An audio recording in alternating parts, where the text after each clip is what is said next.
Scorpio, welcome to your mini weekly horoscope for February 1st to the 8th, 2026. My name's Adina. I'm an intuitive astrologer. If you want to dive deep into the energy for the month ahead, make sure you check out the link in my bio. And depending on the platform you're watching this video on, you can click this link here that says watch now, and it'll take you right to your monthly horoscope, where I get much deeper into the energies for the month. Now, we are coming into the month where the change begins. 2026 is full of change, and this is where it all starts.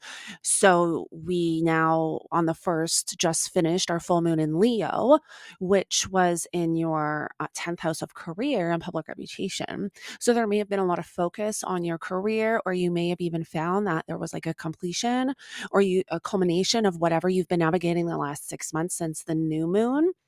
And now that we are done that full moon in Leo, keep in mind that's going to be the last the last lunation that we have in Leo that's not an eclipse for 2 years, because we have the lunar nodes entering Leo and Aquarius, which we have our first solar eclipse in Aquarius this month. And now that we're done with that full moon in Leo, we are fully in eclipse season, and we want to pay attention to what is showing up in our world, because that is really going to give us an idea of what the next 2 years are going to look like and the changes that we will be navigating with the nodes entering Leo and Aquarius. And so as we come into the month, there is a lot of focus. There's a lot of energy in Aquarius, which is in your 4th house of home and family, property, real estate. So you may be really focused on something that's going on with your family or with your home. Yeah, that 4th house also represents like your private life and what you're kind of doing behind the scenes a little bit.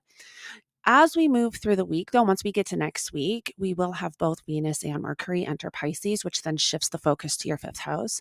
However, on the 3rd of February, we have Uranus station direct, and where normally we don't really notice when the outer placements station that much. These are usually times where we may see things collectively, but on an individual level, not really as much. However, this one might be different because we have both Mercury and Venus squaring Uranus.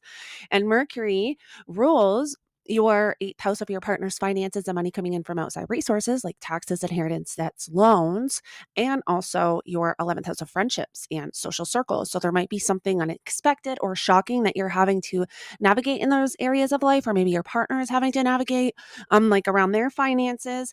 And then Venus also rules your 7th house of relationships and one-on-one connection. So there may be something showing up around a partnership or even a business partnership that you're having to kind of navigate as we move through the end of the week. Now, if you want to dive deeper into this energy, Scorpio, make sure you check out my YouTube channel. I post many forecasts, and thank you so much for joining me, and I'll connect with you in the next one.